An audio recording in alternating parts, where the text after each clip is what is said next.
तज मन हरि विमुखन को संग।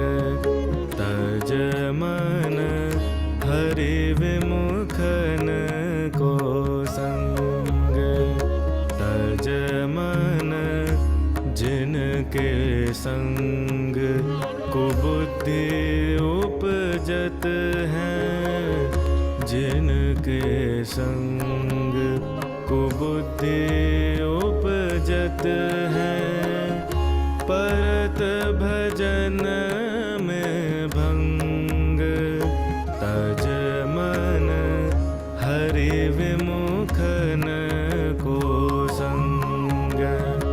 तज मन हरि विमुखन को संग।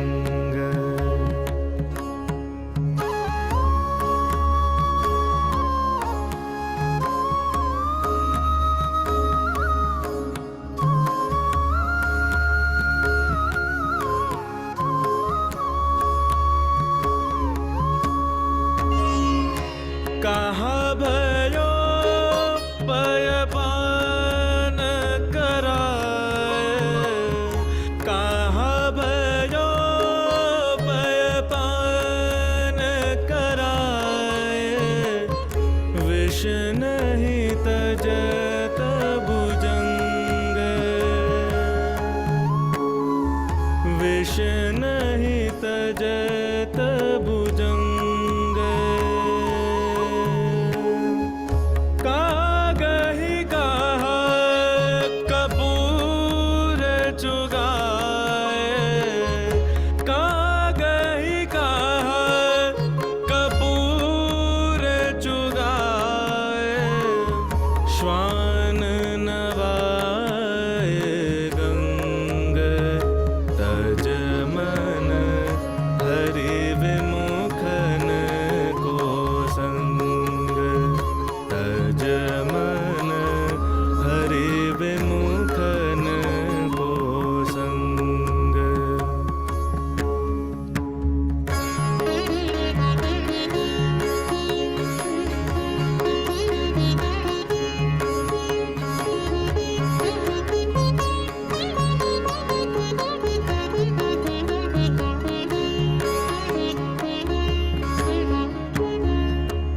खर कुकाहा अर्घ जालेपन।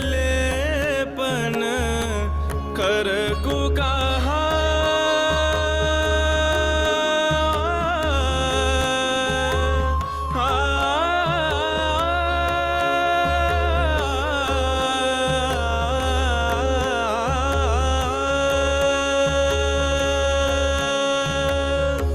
खर को कहा अर्घ जालेपन।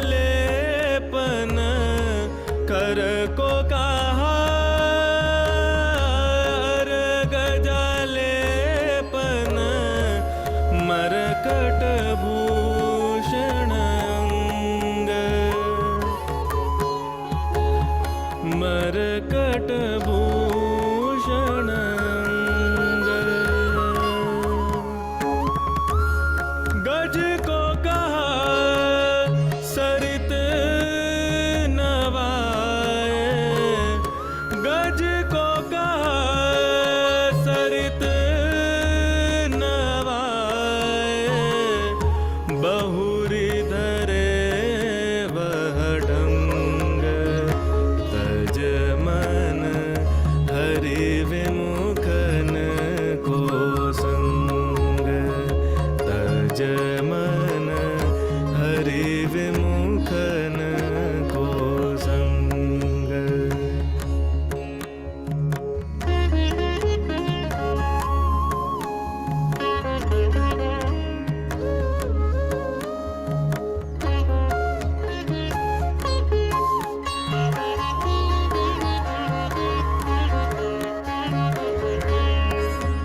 चढ़त निशंग।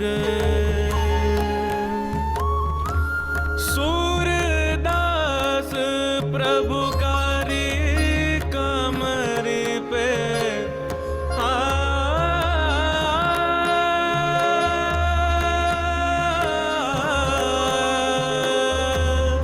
सूरदास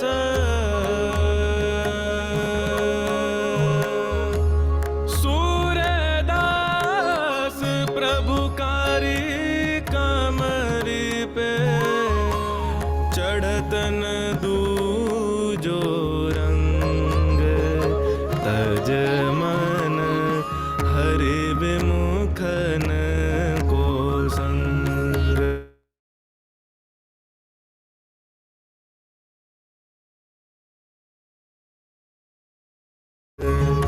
तज मन हरि विमुखन को, हरि विमुखन को, हरि विमुखन को संग।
सच्चिदानन्दरूपाय विश्वोपत्यादिहेतवे तापत्रय विनाशाय श्रीकृष्णाय वयं नमः।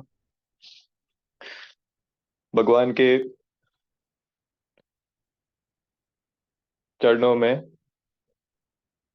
प्रणाम करते हुए हम आज का सत्र आरंभ करते हैं, जिसमें हमने पिछले सत्र में तृतीय अध्याय के विषय में अध्ययन किया था, जहां पर भगवान ने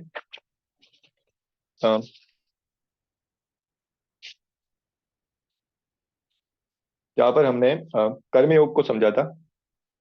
हमने तृतीय अध्याय के अंदर ज्ञान योग और कर्मयोग के अनुसार अनासक्त भाव से नियत कर्म कैसे कर सकते हैं, हम उसको समझा। यज्ञादि कर्मों की क्यों आवश्यकता है, यज्ञ की क्यों आवश्यकता है, यज्ञ को कैसे हम हमारे दैनिक कार्यों में कर सकते हैं, कैसे हमारी जीवनचर्या में यज्ञ को शामिल कर सकते हैं, उसके विषय में हमने चर्चा की थी। ज्ञानवान और भगवान के लिए भी लोक संग्रहार्थ कर्मों की आवश्यकता के विषय में चर्चा की थी। और अज्ञानी और ज्ञानवान के लक्षण तथा राग द्वेष से रहित होकर कर्म करने के लिए भगवान हमें प्रेरित कर रहे थे तृतीय अध्याय में। इससे पूर्व हम जो अभी सूरदास जी के पद थे, उस विषय में हम थोड़ी चर्चा करेंगे कि क्यों हम जिस कंपनी में रहते हैं, हम जिन लोगों का संग करते हैं, वो क्यों मैटर करता है, वो क्यों उस पर ध्यान देना क्यों जरूरी। क्योंकि वही बात है कि हम जिस प्रकार की चीजें सुनते हैं, जिस प्रकार की चीजें देखते हैं, जो भी इनपुट्स हमारे अंदर जाते हैं, उसी प्रकार से हमारी कंडीशनिंग होती है। अगर वो कंडीशनिंग हमें भगवान की तरफ ले जा रही है तो वो कंडीशनिंग अच्छी है, और अगर कंडीशनिंग वो भगवान से दूर करती है हमें, तो वो कंडीशनिंग बुरी है।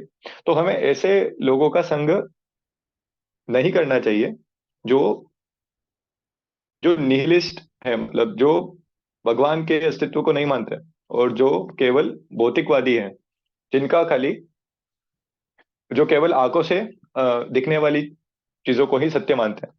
तो इस विषय में सूरदास जी समझाते हैं कि तजो मन हरि विमुखनि को संग, जिनके संग कुमति उपजती है, परत भजन में वंग।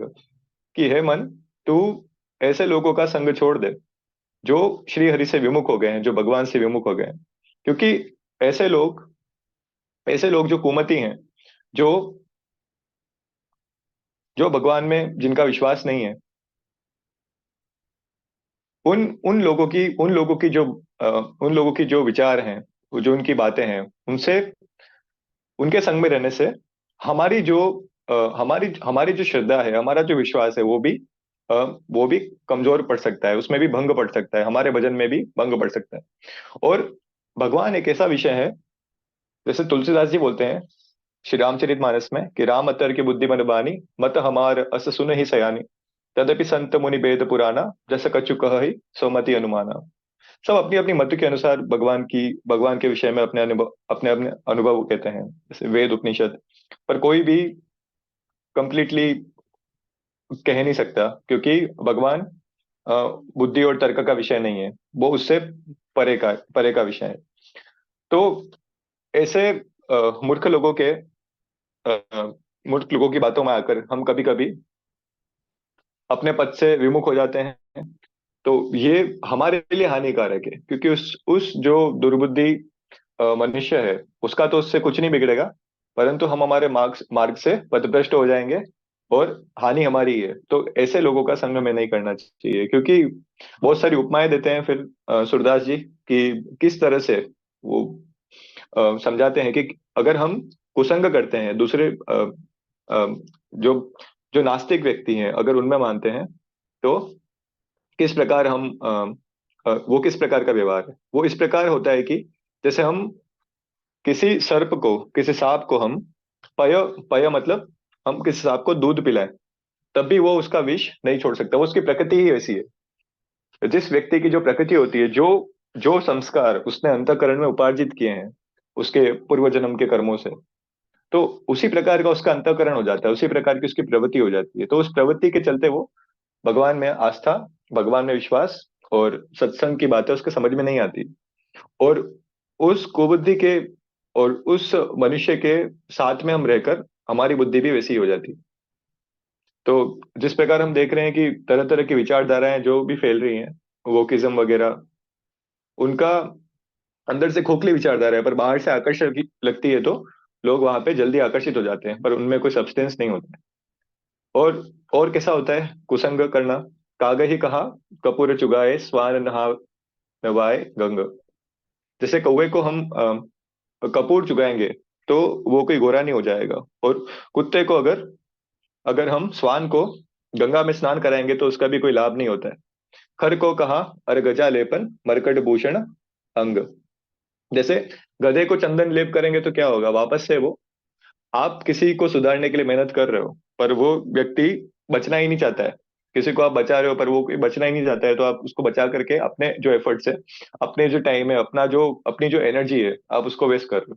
तो आपको वही एनर्जी सत्कर्म में, अच्छे लोगों के साथ में, सत्संग में, अच्छे कार्यों में, स्वाध्याय में लगानी चाहिए, जो कि आप उस व्यक्ति के साथ में खर्च कर रहे हो, जिसके ऊपर कोई असर ही नहीं हो रहा। जैसे गधे के ऊपर चंदन लेप करने से वापस वो मिट्टी में ही जाएगा, गंदा ही हो जाएगा, तो चंदन भी बेकार है, और आपने जो समय लगाया वो समय भी व्यर्थ हो जाएगा, और उसमें चंदन का अपमान हो रहा है उल्टा। और तो इसलिए इस तरह से हमें, और मरकट भूषण अंग मतलब बंदरों को आभूषण पहनाने से क्या अर्थ है?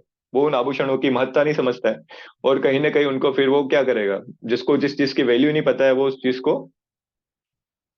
को जो सम्मान देना चाहिए वो नहीं देगा, और फिर उसको गुमा देगा। जैसे मरकट को किसी चीज की वैल्यू नहीं है, उसी प्रकार से अगर हम किसी को कोई कीमती चीज भी देते हैं, अगर वो उसकी वैल्यू नहीं करता है, तो वो उसको गुमा देगा, या फिर उसका अपमान करेगा।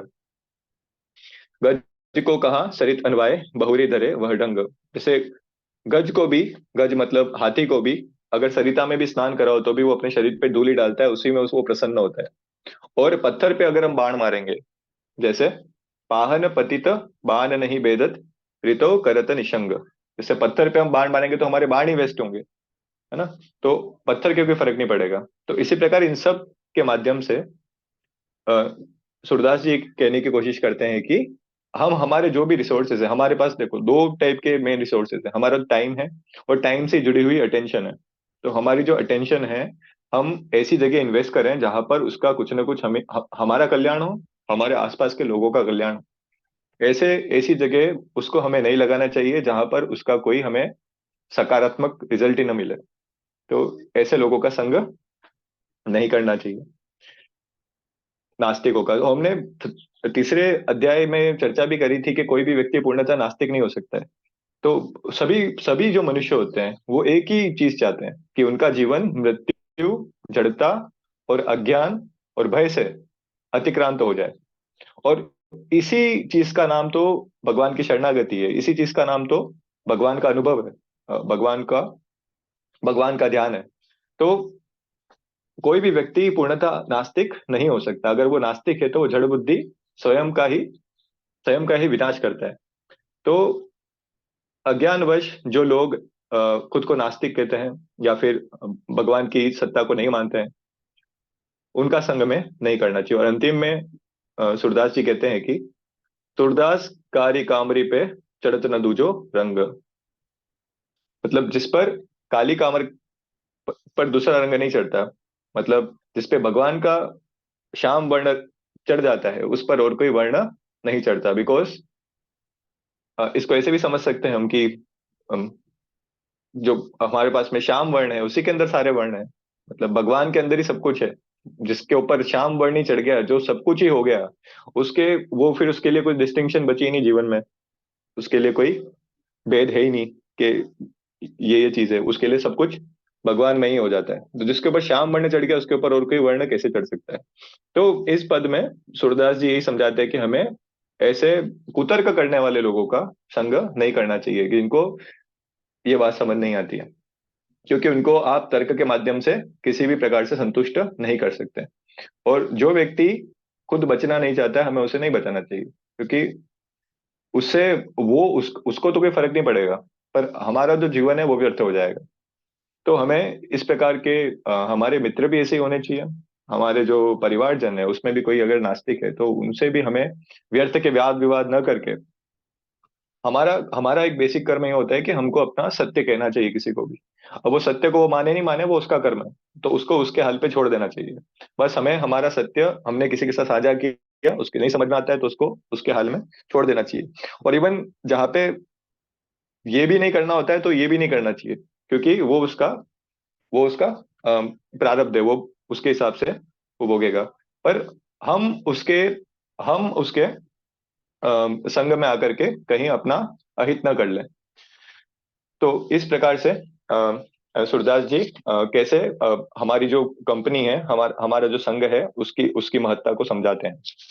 तो हमने तृतीय अध्याय के विषय में विस्तृत चर्चा करी थी पिछले कुछ सेशंस के अंदर।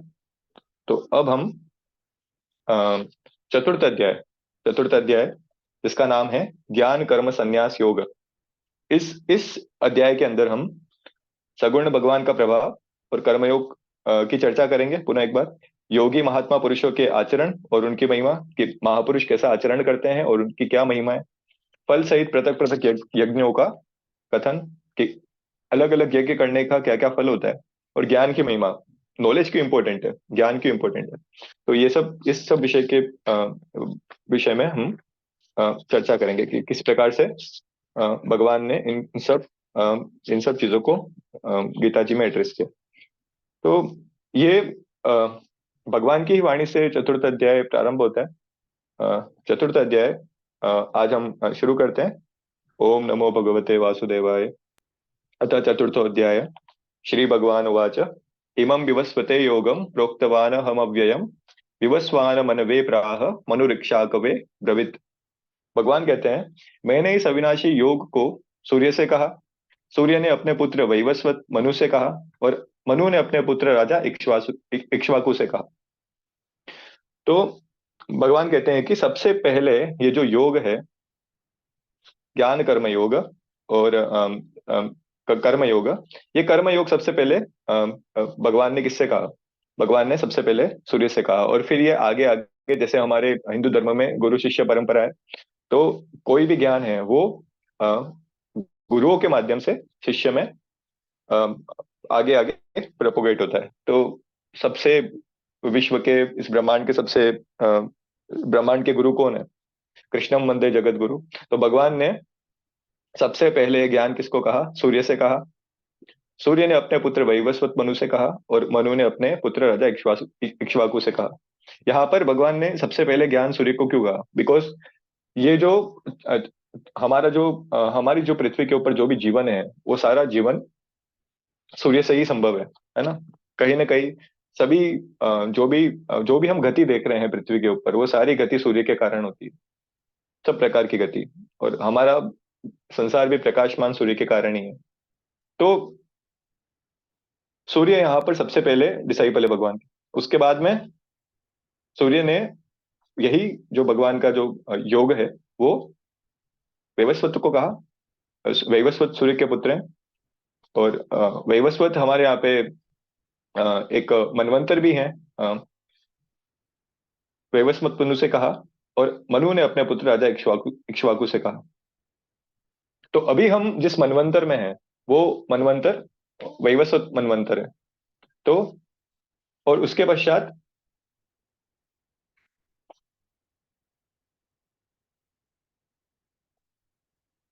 मनु ने इसे इक्ष्वाकु से कहा। तो इस प्रकार ये ज्ञान आगे चलता गया। परंतु फिर भगवान कहते हैं कि कैसे बीच में ये ज्ञान लुप्त प्राय हो गया। एवं परंपरा प्राप्त मिमम राजर्षयो विदुः सकाले नेह महता योगो नष्टः परंतप। हे परंतप अर्जुन, इस प्रकार परंपरा से प्राप्त इस योग को राजर्षियों ने जाना, मतलब वही जैसे वो ज्ञान आगे चल रहा था, तो इस प्रकार से वो ऋषियों तक पहुंचा ज्ञान, किंतु इसके बाद वो योग बहुत काल से इस पृथ्वी लोक में लुप्त प्राय हो गया। बहुत समय से इस योग के विषय में किसी को जानकारी नहीं थी, वो लुप्त प्राय हो गए। तो जब भगवान अर्जुन को ये सब बता रहे हैं, तो तब कह रहे हैं कि ये बिल्कुल गोपनीय ज्ञान है, बिल्कुल गुप्त रखने लायक है, क्योंकि जो चीज जितनी ज्यादा महत्वपूर्ण होती है, वह उतनी ही गुप्त होती है, उसको उस तक जाना उतना ही दुर्गम होता है। स एवायम मया तेज्ञ योग प्रोक्त पुरातन भक्तोसी में सखा चेति रहस्यम ये तदुत्तमम। भगवान कहते हैं अर्जुन से, तू मेरा भक्त और प्रिय सखा है, इसीलिए वही यह पुरातन योग आज मैंने तुझको कहा है, क्योंकि यह बड़ा ही उत्तम रहस्य है, अर्थात गुप्त रखने योग्य है। क्योंकि भगवान की प्रीति है अर्जुन पे, और भगवान अ, अर्जुन को पात्र मानते हैं इस ज्ञान के लिए। तो भगवान कहते हैं कि इसलिए मैंने तुझको कहा है। और हम भी ये शास्त्र का जो अध्ययन कर रहे हैं, गीता जी का अध्ययन कर रहे हैं, ये भगवत प्रेरणा से ही कर रहे हैं। अगर भगवान की इच्छा नहीं हो, तो हम पुस्तक को हाथ में लेकर खोलने की बात तो अलग है, हम पुस्तक की तरफ देखे भी नहीं हो, कभी विचार भी नहीं आए मन में। तो भगवान की ही कृपा प्रसाद है कि हम इस विषय में चर्चा कर रहे हैं। तो भगवान कहते हैं कि बड़ा ही उत्तम और गोपनीय है, और इसको समझने की भी शक्ति भगवान ही देते हैं। हम हमारे बल पे इन गूढ़ रहस्यों को, भगवान के कथनों को समझ ले, ये हमारी मानव बुद्धि की क्षमता में नहीं है। पर भगवान की कृपा के चलते ही हम इन सब का अध्ययन कर पा रहे हैं। वैसे ही भगवान कहते हैं अर्जुन को कि हे अर्जुन, तू मेरा क्योंकि प्रिय सखा है, तू मेरा भक्त है, इसीलिए यह पुरातन योग मैं तुझे अ, मैंने तुझे कहा है, क्योंकि यह बड़ा ही उत्तम रहस्य है, अर्थात गुप्त रखने का विषय है। फिर अर्जुन कहते हैं, अर्जुन के मन में एक शंका होती है। ऐसा नहीं है, यहाँ पे देखो, अर्जुन के मन में एक शंका आ रही है यहाँ पे। तो अर्जुन सब कुछ ब्लाइंडली बिलीव नहीं कर रहा है, मतलब उनके मन में, देखो, प्रश्न दो प्रकार के होते हैं, शंकाएं दो प्रकार की होती है। एक तो अहंकार वश होती है, और एक जिज्ञासा वश होती है। अहंकार वश जो शंकाएं होती है, उसको लोग पाल के बड़ा करते हैं। मतलब जैसे कोई प्रश्न है, उस प्रश्न का उत्तर किसी को मालूम नहीं है, तो लोग उस पर गर्व की अनुभूति करते हैं कि मेरे पास ऐसा प्रश्न है जिसका उत्तर किसी के पास नहीं है। तो वो अहंकारवश जिज्ञासा है, वो जिज्ञासा नहीं है वास्तव में, वो अहंकार है। परंतु एक शंका ऐसी होती है जिसके मूल में जिज्ञासा होती है, जिसमें जानने की इच्छा होती है। अर्जुन में वो जानने की इच्छा है, यहाँ पे अहंकार मूलक प्रश्न नहीं है। तो अर्जुन क्या जानना चाहते हैं यहाँ पे भगवान से? अपरम भवतो जन्म परम जन्म विवस्वतः कथमेतद्वि जानीयाम त्वमादो प्रोक्तवान इति। अर्जुन के मन में एक बहुत ही सरल शंका उत्पन्न होती है, एक बहुत ही सरल प्रश्न आता है कि अर्जुन बोलते हैं भगवान को, आपका जन्म तो अर्वाचीन है, अभी हाल का ही है, और सूर्य का जन्म तो बहुत पुराना है। सूर्य तो कई करोड़ों साल से है, अर्थात कल्प के आदि में हो चुका था। तब मैं इस बात को कैसे समझूं कि आप ही ने कल्प के आदि में सूर्य से योग कहा? तो ये बात कैसे मेरे मेरे तर्क में बैठेगी कि आपने ही सूर्य से यह योग कहा? तो भगवान कहते हैं, श्री भगवान उवाच, बहूनि मे व्यतीतानि जन्मानि तव चार्जुन, तान्यहं वेद सर्वाणि न त्वं वेत्त परन्तप। भगवान बोलते हैं, हे परंतप अर्जुन, मेरे और तेरे बहुत से जन्म हो चुके हैं, उन सबको तू नहीं जानता, किंतु मैं जानता हूँ। भगवान कहते हैं अर्जुन से कि हमारे कई जन्म हो चुके हैं, उन सब जन्मों की स्मृति तुम्हारे पास नहीं है, पर उन सारे जन्मों के विषय में मैं जानता हूँ कि वो कौन कौन से जन्म थे, कौन से प्रयोजन से हुए थे, उन उन जन्मों में हमने क्या क्या किया था। वो सारी स्मृति भगवान के पास है, बिकॉज भगवान भगवान अनंत है। भगवान के पास में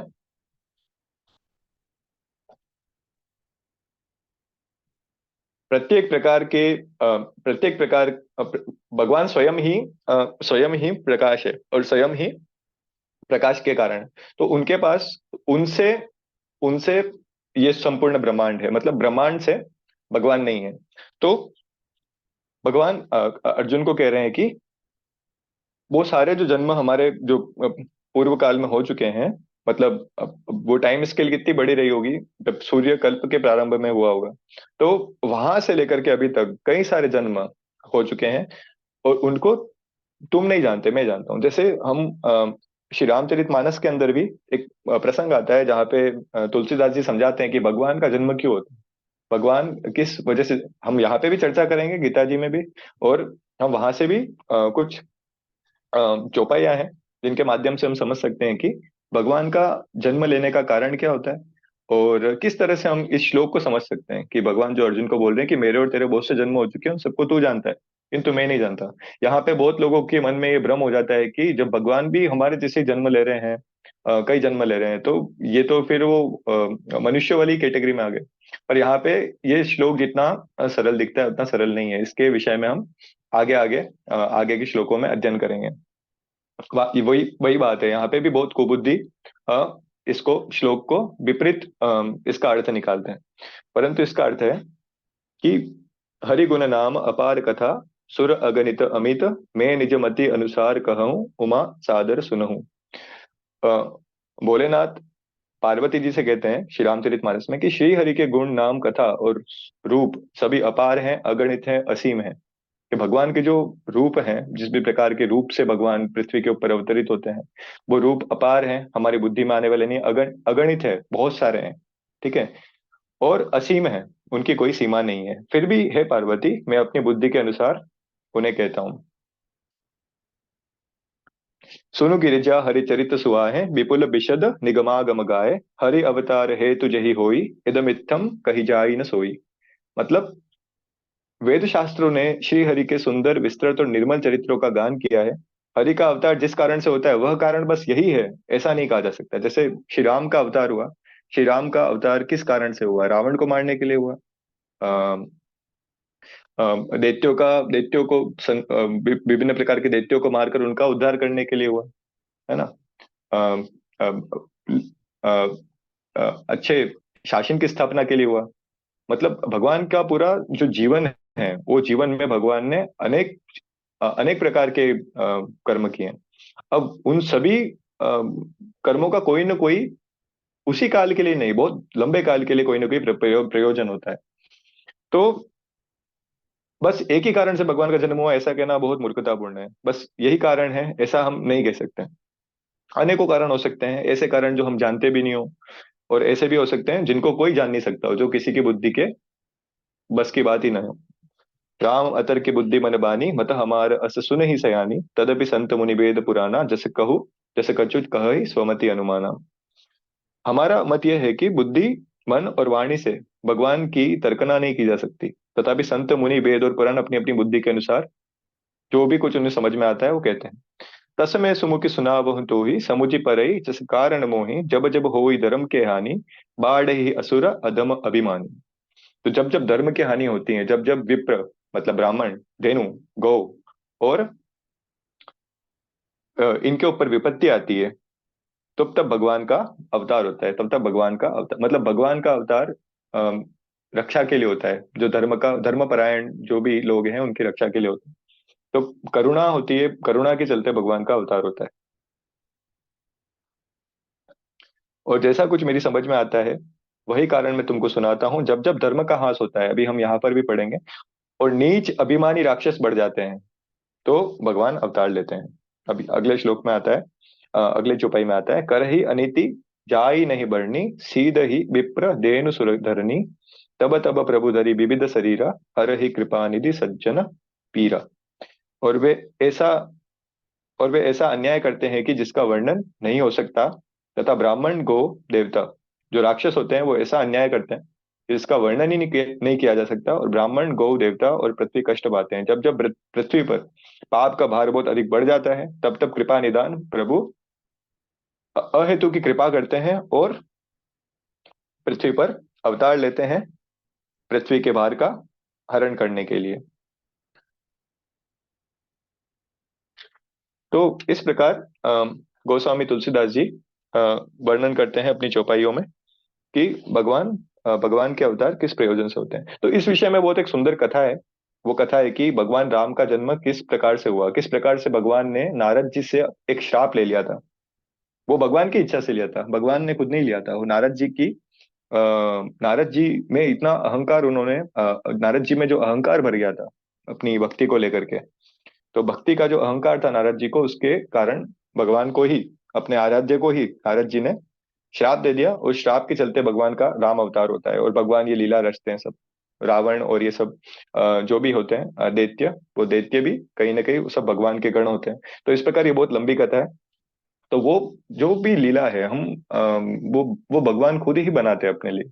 वो किसी के अधीन नहीं है, वो हमारे लिए करते हैं लीला, भगवान। तो इस इन चौपाइयों के माध्यम से हम यही समझ सकते हैं कि जो कुछ भी होता है वो भगवान अपनी ही इच्छा से करता है। और दूसरे मानव समुदाय को सीख देने के लिए करते हैं कि किस प्रकार से आपको इस इस अपने कर्तव्यों को जीवन में निभाना है। फिर आगे आगे कहते हैं भगवान अपने गीता जी में, अगला श्लोक है, अजोपि सन्नव्यत्यात्मा भूतानामीश्वरोऽपि सन् प्रकृतिम स्वामधिष्ठाय संभवाम्या मायया। मैं अजन्मा और अविनाशी होते हुए भी, तथा समस्त प्राणियों का ईश्वर होते हुए भी, अपनी प्रकृति को अधीन करके अपनी योग माया से प्रकट होता हूँ। भगवान अजन्मा है, उनके उनका उनका कभी जन्म नहीं हुआ है। वो अविनाशी हैं, उनका विनाश नहीं हो सकता है। और ऐसे होते हुए भी, तथा समस्त प्राणियों का ईश्वर होते हुए भी, अपनी प्रकृति को अधीन करके अपनी योग माया से प्रकट होता हूँ। वैसे तो भगवान अव्यक्त हैं, परंतु जो व्यक्त प्रकृति है, उस जो अ, भगवान की जो योग माया है, भगवान उस योग माया को अपने अधीन कर लेते हैं और अ, अवतार लेते हैं। यदा यदा ही धर्मस्य ग्लानिर्भवति भारत अभ्युत्थानम धर्मस्य तदात्मानं सृजाम्यहम्। और वही बात जो हमें अभी मानस जी में देखी थी, जब जब होई धर्म के हानि, बाढ़ ही असुर अधम अभिमानी, है ना। तो भगवान कहते हैं इसमें, जब जब धर्म की हानि होती है, धर्म का ह्रास होता है, अधर्म की वृद्धि हो जाती है, तब तब मैं अपने रूप को रचता हूँ, अर्थात साकार रूप से लोगों के सम्मुख प्रकट होता हूँ। परित्राणाय साधुनां विनाशाय च दुष्कृतां धर्म संस्थापनार्थाय संभवामि युगे युगे। साधु पुरुषों का उद्धार करने के लिए, पाप कर्म करने वालों का विनाश करने के लिए, और धर्म की अच्छी तरह से स्थापना करने के लिए मैं युग युग में प्रकट हुआ करता हूँ। साधु पुरुषों का उद्धार करने के लिए, ऐसे पुरुष जो सत्कर्म परायण हैं, जो अच्छे मार्ग पे चलते हैं, धर्म का पालन करते हैं, और दैत्यों का विनाश कर, उनकी रक्षा के लिए, और पाप कर्म करने वालों के विनाश विनाश विनाशाय च दुष्कृताम, दुष्कर्म करने वालों के लिए, पाप कर्म करने वालों के विनाश के लिए, और धर्म की अच्छी तरह से स्थापना के लिए भगवान पुनः अपने को हर युग में प्रकट करते हैं। जन्म कर्म च मे दिव्य मेवं यो वेत्ति तत्वतः त्यक्त्वा देहम पुनर्जन्म नैति मामेति सोर्जुन। हे अर्जुन, मेरे जन्म और कर्म दिव्य अर्थात निर्मल और अलौकिक हैं। इस प्रकार जो मनुष्य तत्व से जान लेता है, वह शरीर को त्याग कर फिर जन्म को प्राप्त नहीं होता, किंतु मुझे ही प्राप्त होता है। तो इस प्रकार भगवान अर्जुन को कहते हैं कि जैसा हमने भज गोविंदम स्तोत्र में भी सीखा था, क्या एक श्लोक में आता है कि ज्ञाते तत्वे कह संसार, मतलब तत्व को जानने के बाद में संसार नहीं रहता। ठीक उसी प्रकार जिस तरह से एक तालाब में पानी सूख जाने के बाद में उस तालाब को हम तालाब नहीं बोल सकते हैं। पानी है तभी तक वो तालाब है।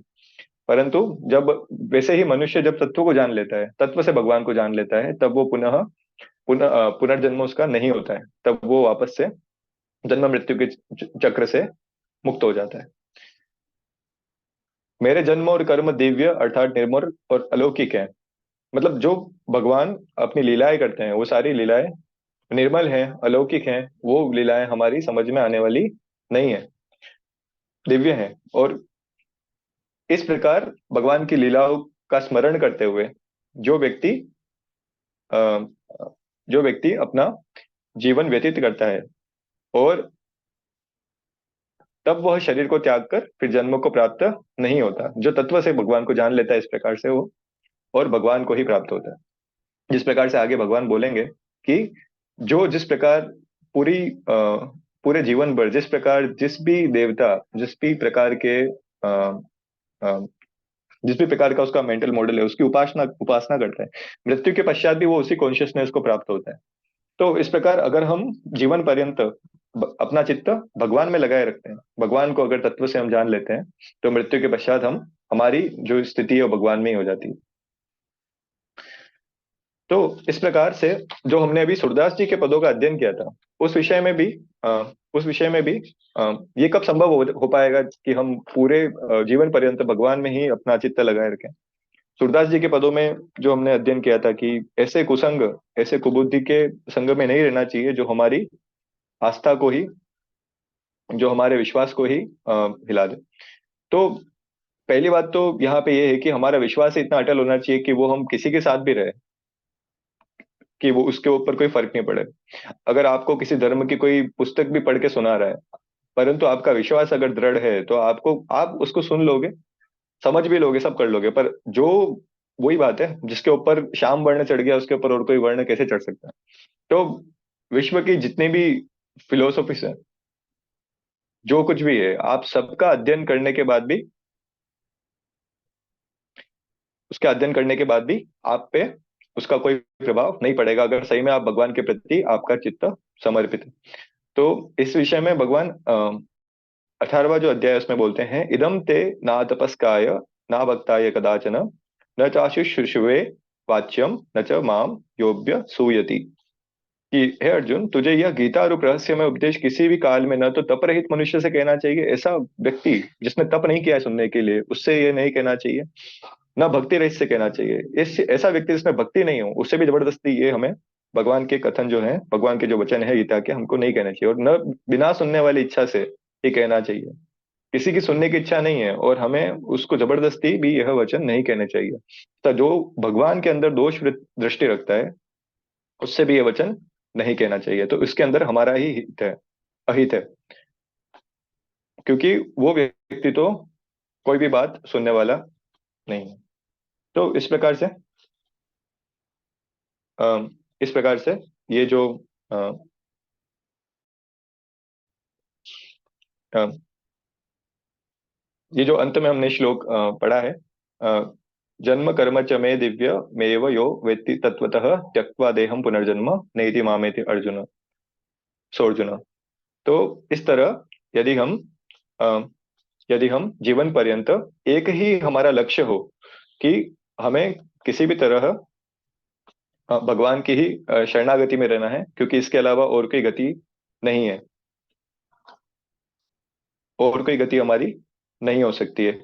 अगर हमें ये चीज आत्मसात है, तो हम कोई भी किसी भी तरह के अ, अलग पथ पे नहीं जाएंगे। क्योंकि जो हम हमारे जीवन के अंदर दुख देखते हैं, जो भी अनित्यताएं हैं जिनका हमने विस्तार से अध्ययन किया था सांख्य योग के अंदर, कि जो भी प्रकृति के अधीन है वो सारी वस्तुएं अनित्य है, वो स्टेशनरी रह नहीं सकती है। उसके अंदर निरंतर बदलाव होता है, तभी वो त्रिगुणातीत है। तो इस प्रकार यदि हम समझ जाए कि जो अनित्य, जो ये संसार है उसमें नित्य केवल एक राम है, नित्य केवल एक भगवान वासुदेव है, तो हमारी बुद्धि भगवान में स्थिर हो जाएगी।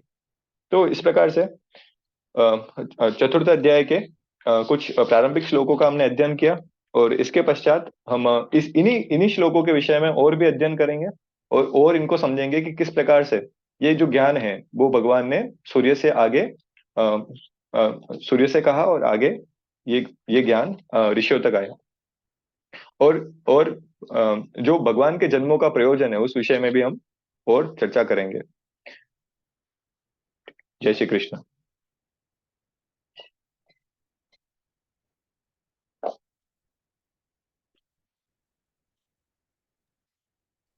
जय श्री कृष्ण सभी को। आज हम श्रीमद् भगवद गीता के एक थीम भक्ति योग के विषय पर कुछ व्याख्या या विचार विमर्श करके भक्त चरित्र के बारे में सुनेंगे। भक्ति योग यदि हिंदू धर्म में देखा जाए तो हिंदू धर्म में ऐसा कहा जाता है कि अपने इष्ट देवता में अनुराग रखकर आंतरिक विकास करना अर्थात भक्ति योग होना, जिसे हम अलग अलग शब्दों से भी कहते हैं, जैसे भजन कीर्तन करना, सत्संग करना, जिसे भक्ति मार्ग भी कहा जाता है।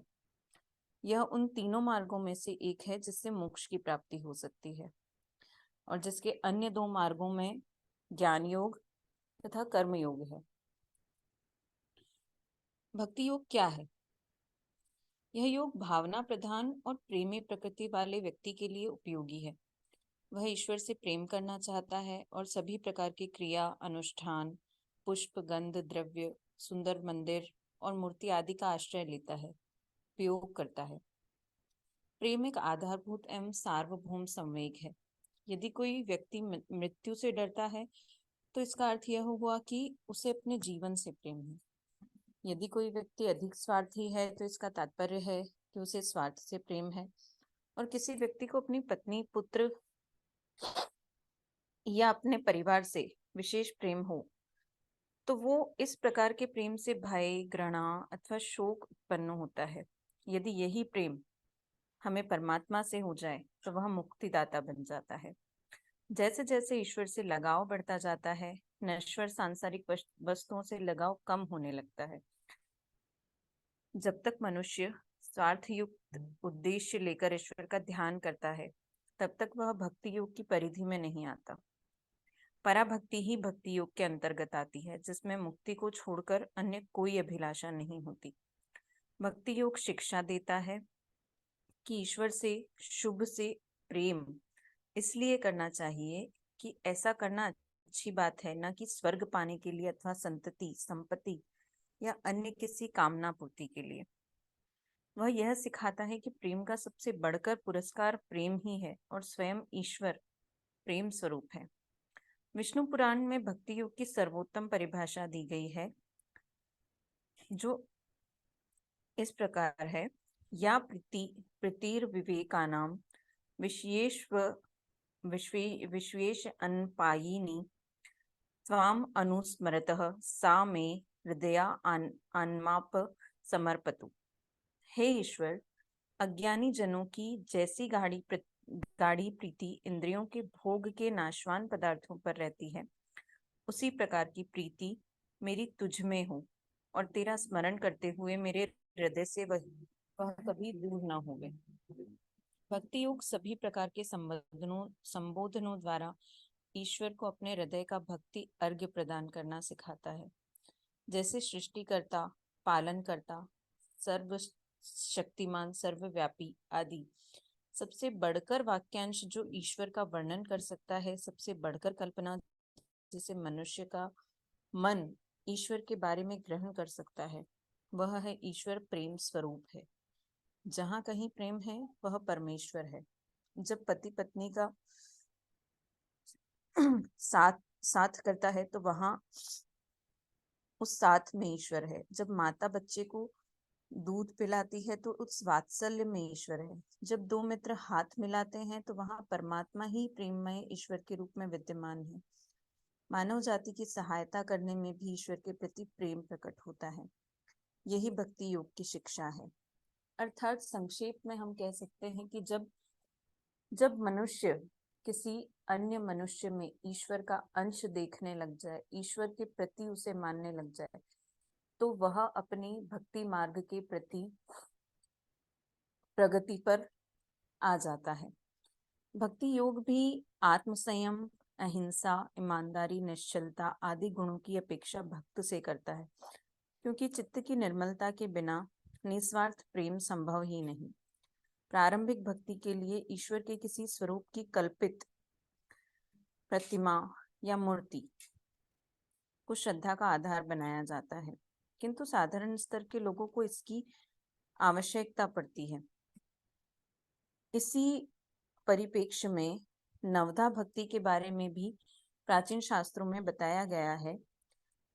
नवधा भक्ति के चरण कुछ इस प्रकार बताए गए हैं, जिसे हमारे शास्त्रों में इस श्लोक द्वारा वर्णित किया गया है। श्रवणम कीर्तनम विष्णोः स्मरणम पाद सेवनम अर्चनम वंदनम दास्यम सख्या आत्मात्मन निवेदनम। अर्थात श्रवण, कीर्तन, स्मरण, पाद सेवन, अर्चन, वंदन, दास्य, सख्य और आत्मनिवेदन, इन्हें नवधा भक्ति कहते हैं। और इन सभी नवधा भक्ति को अलग अलग नामों के द्वारा भी विवेचित किया गया है, जिसे श्रवण अर्थात परीक्षित, कीर्तन शुकदेव, स्मरण प्रहलाद, पाद सेवन लक्ष्मी, अर्चन पृथुराजा, वंदन अक्रूर, दास्य हनुमान, सख्य अर्जुन और आत्मनिवेदन बलि राजा, इन्हें नवधा भक्ति कहा जाता है। श्रवण अर्थात किसी मनुष्य की जब भगवान की लीलाओं, भगवान की कथाओं, भगवान का महत्व, शक्ति, स्त्रोत आदि को परम श्रद्धा सहित सुनने में, श्रवण करने में यदि रुचि बन जाए तो उसे श्रवण भक्ति कहा जाता है। कीर्तन अर्थात ईश्वर के गुण, चरित्र, नाम, पराक्रम आदि का आनंद एवं उत्साह के साथ कीर्तन करना। स्मरण, निरंतर अनन्य भाव से परमेश्वर का स्मरण करना, उनके महात्म्य और शक्ति का स्मरण कर उस पर मुग्ध होना। पाद सेवन अर्थात ईश्वर के चरणों का आश्रय लेना, उन्हीं को अपना सर्वस्व समझना। अर्चन, मन, वचन और कर्म द्वारा पवित्र सामग्री से ईश्वर के चरणों का पूजन करना।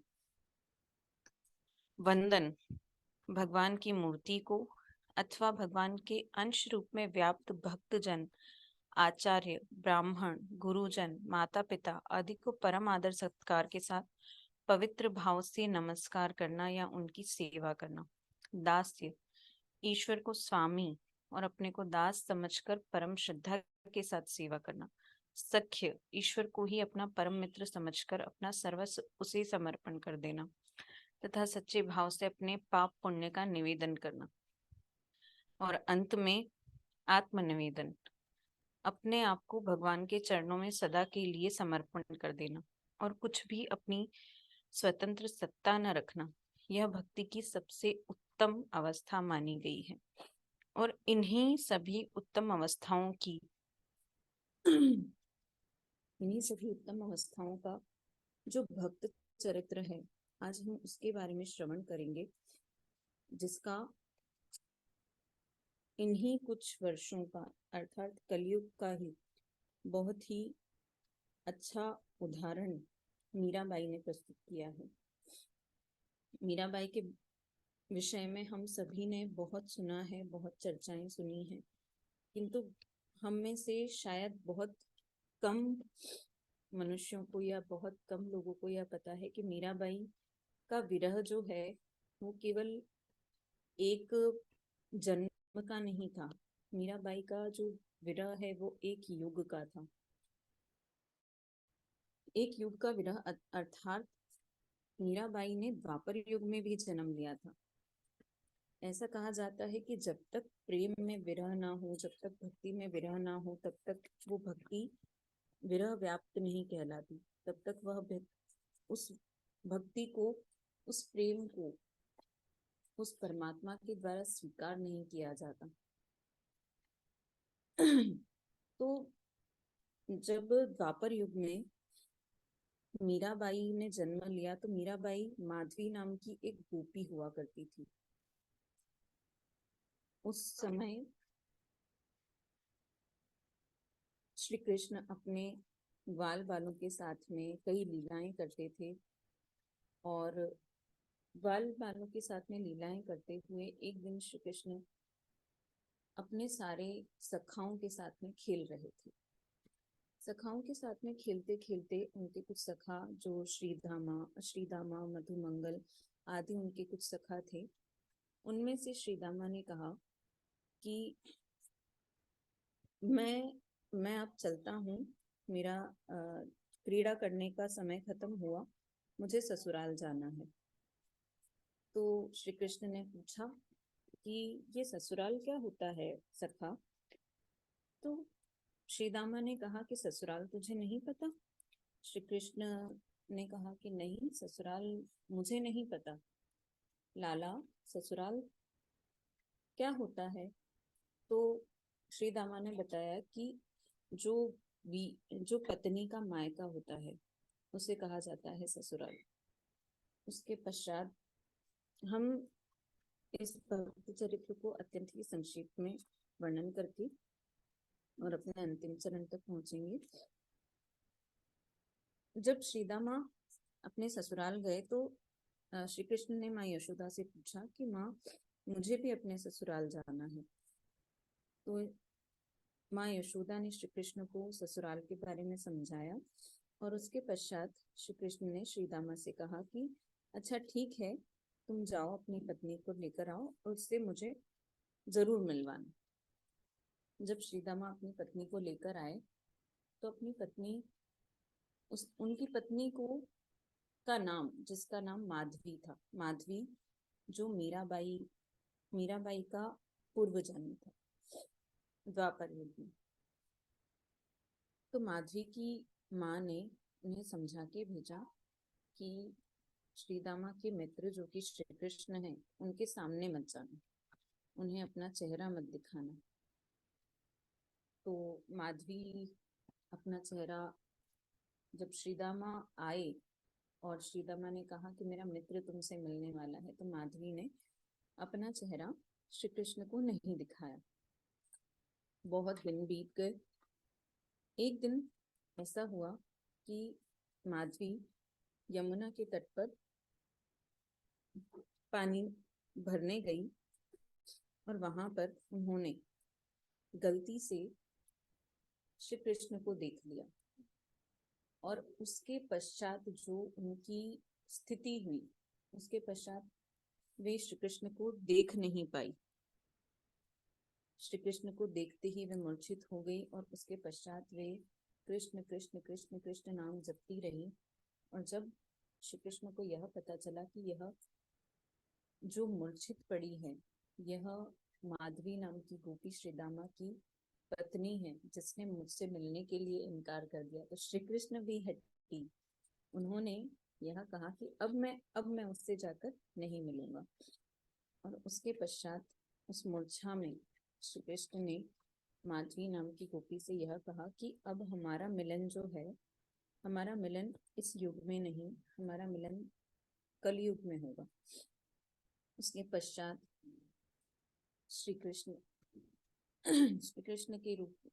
ने गिरधर के रूप में मीराबाई का वरण किया। उनकी भक्ति से प्रसन्न होकर मीराबाई ने रावदूधा जी के यहाँ जन्म लिया, और उसके बाद तो हम सभी मीराबाई का चरित्र जानते ही हैं।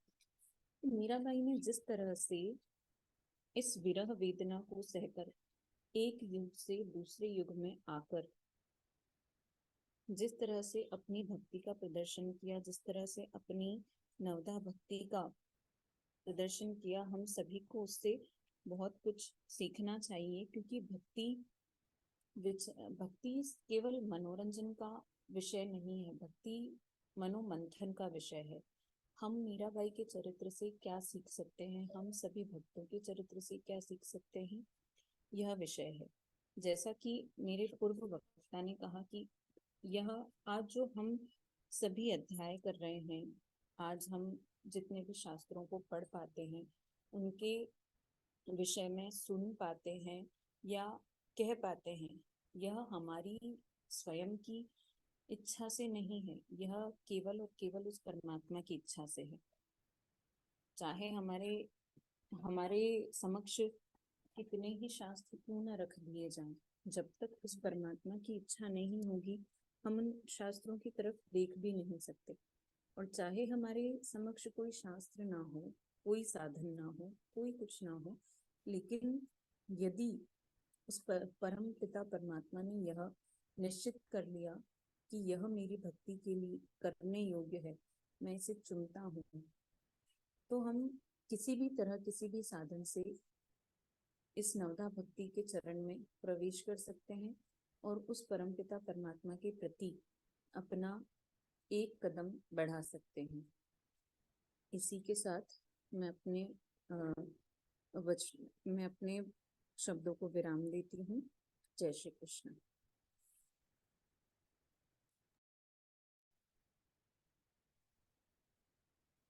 निरंतर इसी स्मृति के साथ कि अनित्य इस संसार में नित्य एक राम, हम आज के सेशन को पूर्ण करते हैं।